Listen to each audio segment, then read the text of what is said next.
안녕하세요. 엘사운드의 김용철입니다. 오늘도 마찬가지 리뷰하는 시간을 가져볼까 합니다. 최근에 연말이다 보니까 블랙 프라이데이다 뭐 여러 가지 많은 회사에서 리뷰 요청이 좀 많이 들어오는 편이에요. 일주일에 하나밖에 만들 수 없는 저희 입장에서는 거의 리뷰만 찍는 느낌이라는 거죠. 그럼에도 불구하고 선별을 해서 여러분들하고 이제 소개를 하고 있는데, 포시 제품 같은 경우에는 제가 계속 여러분들과 계속 나누고 있어요. 왜냐면 개인적으로 너무 좋은 거예요. 이제 가성비뿐만 아니라 성능이라든지 기타 등등 여러 가지 면에서 여러분들에게 적극적으로 추천해도 괜찮겠다는 생각이 자꾸 들다 보니까 포시 쪽에서도 새로운 제품들이 출시할 때마다 저한테 보내주시는 거예요. 그러다 보니까는 포시 제품만 계속 여러분들과 이제 나누게 되는 그런 상황이 된 것 같아요. 조금 자중하려고 했는데, 또 요번에 나온 제품 같은 경우에는 GD3라는 제품이에요. 음악 애호가들 입장에서도 너무 좋고요. 프로 엔지니어 입장, 이런 사람들 입장에서도 너무 원했던 그런 제품을 또 보내주셔가지고 소개를 안 할 수가 없는 거예요. 원래는 블랙 프라이데이 이후에는 끝나는 건데 또 이제 저한테 쿠폰을 보내주시겠다고 또 제안을 하니 안 할 수가 없다라는 거죠. 지금까지는 파워 앰프라든지 뭐 파워 앰프인데 덱이 연결되는 것이라든지 뭐 이런 기타 등등의 제품에 대해서 한번 여러분들과 나눠봤는데, 이번에는요 덱 전용인 거예요. 이 제품에 대해서 한번 나눠보는 시간을 가져볼까 합니다. 이거는 그냥 일반적으로 사용하는 덱 장비가 아니에요. 상당히 고급, 그러니까 플래그십 모델이라는 거죠. 이 정도 스펙을 지원해 줄 수 있는 장비라고 하면은 최소 100만 원 이상을 좀 들여야지만이 가능한 제품인데, 이것을 이 가격에 아무튼 잠깐 언박싱한 영상을 찍었으니까요. 한번 보시고 바로 시작을 해보도록 하겠습니다.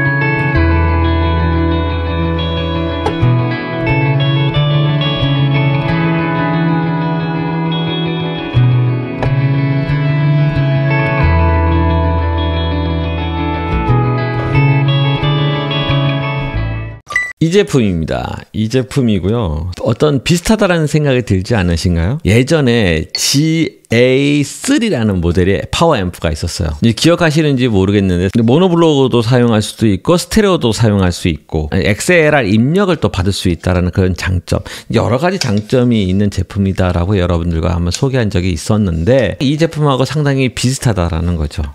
사이즈도 비슷하고요. 모양도 비슷하고요. 제가 여러분들하고 소개하려고 하는 장비는 이 덱 장비인데, 저는 여러 가지 소스를 선택을 해서 이 소스를 DAC 컨버팅을 하는 거죠. 디지털을 아날로그로 컨버팅을 해서 사용하는 장비인데, 이 장비하고 이 장비하고 연동이 되는 이유는 뭐냐면, D를 보시게 되면 일단 XLR 지원을 한다고 하니까 XLR 연결하면 된다라는 거죠. 여기서 아웃을 여기 입력을 집어넣는다라는 거죠. 네, RCA도 가능하고 여러 가지. 저 같은 경우 이 장비를 쓰려고 한다고 하면은 당연히 XLR을 연결을 해서 사용한다라는 거죠. 또한 요게 이제 트리거 단자예요. 트리거 단자라고 해서 아웃풋에다 연결을 해 놓으면은 여기서 이 컨트롤을, 전원 컨트롤을 했을 경우에 얘도 같이 연동할 수 있게끔, 그러니까 하나의 장비처럼 사용할 수 있게끔 사용할 수 있다라는 거죠.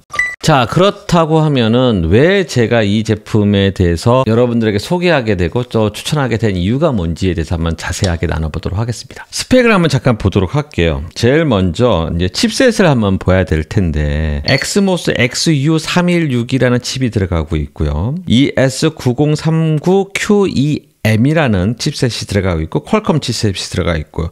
그 다음에 텍사스 인스트루먼트의 LME 49720의 칩셋이 3개가 들어가고 있다는 거죠. 엑스모스 XU316이라는 이 칩셋은 프로세서예요. USB 프로세서거든요. USB 프로세서. 그러니까 특히 이제 저 같은 경우에 이제 프로 오디오 하시는 분들은 USB 연결을 해서 많이 사용을 해요. 고음질의 소리를 전달을 해야 되고, 끊김이 없어야 되고, 안정성도 제공해야 되고, 저희가 사용하고 있는 많은 소스 소스 플레이어기 자체가 USB로 이제 많이 사용하다 보니까 이게 맞는 프로세서가 내장되어 있는 칩셋이 필요하다라는 거죠. 그러다 보니까 여기서 엑스모스 XU316이라는 이 칩셋을 사용하고 있는데 이게 얼마나 대단한 거냐면 지금 여기서는 16개의 논리 코어가 들어가 있고요. 멀티태스킹이 가능하게끔 되어 있고요. 그러니까 칩셋 자체가 그냥 싸구려 칩셋이 아니라는 거예요. 상당히 고급 칩셋이라는 거죠. USB로 제공할 수 있는 32비트가 이제 지원이 되고 있고요. 샘플링 같은 경우는 768kHz의 샘플링을 지원한대요. 뭐 여러분도 잘 아시고 DSD 512까지 지원이 가능하다라는 거죠. 그러니까 USB로 연결을 해서 우리가 녹음실에서 작업했던 그 모든 것들이 재생이 가능한 칩셋이라는 거예요. 그러니까 저 같은 프로 오디오 하는 입장에서 특히 이제 녹음실이라는 이런 데서 일하는 분 입장에서는 반할 수밖에 없다라는 거죠. DA 컨버팅을 하게는 칩셋 자체가 ESS 테크놀로지라는 정말 유명한, 그러니까 보통 하이파이 오디오 하는 쪽에 칩을 많이 만드는 회사인데 여기서 들어가는 이 칩셋 자체가 ES9039Q2M이라는 이 칩셋이 들어갔다라는 거예요. 야, 이 칩셋이 얼마나 대단한 거냐면요. 우리가 이제 받은 소스에서 보내준 디지털 시그널 자체를 아날로그로 컨버팅을 해줘야 되려고 하면 그거에 맞는 상응한 어떤 칩셋이 필요하다라는 거죠. 그러니까는 32비트에 768kHz의 어떤 PCM 정보를 아날로그로 컨버팅할 수 있는 능력이 되는 칩셋이 필요하다는 거죠. DA 컨버팅하는 칩이 필요하다는 거죠. 그 칩을 바로 ES9039QEM을 사용하고 있다는 거죠. DA 컨버팅이 또 중요한 게 뭐냐면 잡음이 얼만큼 적냐, 그러니까 다이나믹 렌지가 얼마큼 크냐, 이것이 또 중요하다라는 거죠. 컨버팅하는 것도 중요하죠. 이 컨버팅 할 때에 자그마한 지터 노이즈라든지 여러 가지 노이즈가 생길 수 있어요. THD 플러스 N에 대한 아주 작은 레벨의 아주 노이즈가 생성할 수가 있는 환경이 될 수 있다라는 거죠. 이제 그런 것들도 신호대 잡음비가요 130dB가 넘어가요. 또 이제 THD 같은 경우도 얘 안에서 이제 보정 회로가 또 들어가 있다고 얘기를 해요. 그러니까는 훨씬 더 THD를 더 노이즈를 없애기 위해서 노력한 어떤 칩이라 생각하시면 될 것 같아요. 일단 블루투스용으로 이제 퀄컴 칩이 들어가 있는데 퀄컴 칩은 얘기할 필요가 없어요. 단점은 5.0 버전의 블루투스로 사용을 하지만 여기 들어가 있는 칩 자체 퀄컴 칩이라는 거죠. 얘기할 필요가 없어요. 원천 기술을 갖고 있는 퀄컴에서 만든 칩이잖아요. 근데 여기서 사용하고 있는 QCC3031라는 이제 이 칩셋 같은 경우에는 기본적으로 TWS, 그러니까 트루 와이어리스가 이제 지원이 되고 있고요. 코덱 같은 경우에는 aptX 들어가 있고요. aptX의 HD 이제 고음질 쪽으로도 지원을 하고 있고요. AAC도 이제 제공하고 있고, 그다음에 SBC 제공하고 있다라는 겁니다.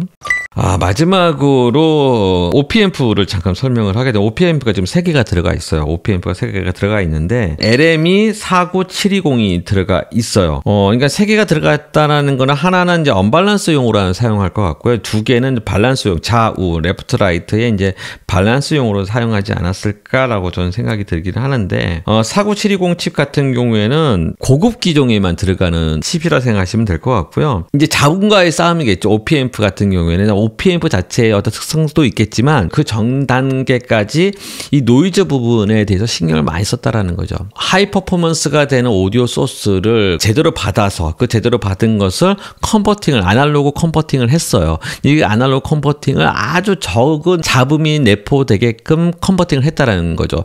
요것을 증폭을 시켜야 되잖아요. 그 증폭시키는데 증폭기가 별로 안 좋다고 하면은 또 노이즈가 올라갈 거 아니에요. 초저왜곡 잡음을 가지고 있는 THD가 지금요 0.00003%짜리 OP앰프를 사용하고 있는 거예요. 그런데 이제 어떤 음색적인 측면이라든지 소리적인 측면이 제가 마음에 안 든다라고 하면 다른 것은 이제 OP앰프를 바꿔서 사용할 수 있게끔 만들어줬다라는 거예요. 그런데 OP앰프 같은 경우는 중요한 게 여기 스루레이트라는 게 있어요. 스루레이트하고 있고 이제 개인 밴드위스 대역폭이 있는데요. 20V 플러스 마이너스 20V per 마이크로세컨드예요. 그러니까 마이크로세컨드 안에 플러스 마이너스 20V가 올라갔다 내려갔다 할 수 있다라는 거죠. 개인 밴드위스 같은 경우도 지금 55MHz라는 거예요. 그러니까 OP앰프 성능으로 봤을 때는 최상급의 OP앰프가 들어갔다고 생각하시면 될 것 같습니다. 소리도 정말 느낌이 그런가? 그래서 뭐 32비트를 구분할 수 있냐, 24비트와 32비트를 구분할 수 있냐라고 얘기를 하게 되면 16비트와 24비트의 구분은 요즘 들어서는 거의 대부분 하거든요. 16비트 들었던 사람이 24비트를 듣게 되면은 차이를 명확하게 구분한다라는 거죠. 그 뜻이 뭐냐면 계속 우리가 24비트를 듣다 보면은 16비트를 못 듣게 되는 거예요. 우리 귀가 그만큼 예민하다라는 거죠. 그렇다고 하면은 언젠가는 32비트의 어떤 오디오 소스를 우리가 듣게 된다라는 거죠. 그 32비트의 오디오 소스를 계속 듣다 보면은 24비트와의 차이점을 느낄 수 있다라는 거죠. 우리가 이제 음향을 전문으로 하고 있는 사람들 입장에서 또 그 레코딩실에서 있는 사람들 같은 경우에는 올릴 수밖에 없는 거죠. 스펙 자체를, 장비 자체의 스펙 자체를 올릴 수밖에 없는데 지금 24비트에서 32비트를 올려봐요. 그럼 가격이 얼마나 오르겠냐고요. 그러니까 못하는 거예요. 근데 가성비 좋은 이런 제품이 나오다 보니까 기대가 된다라는 거죠.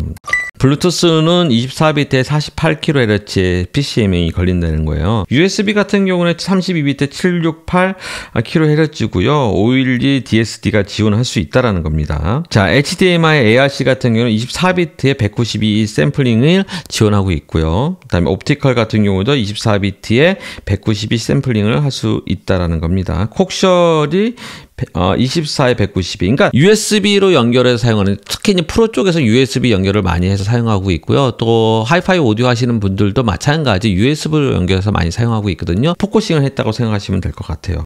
스펙상으로는 이렇고요. 제가 이제 음질적인 측면을 잠깐 들어보게 되면 반했어요, 솔직히.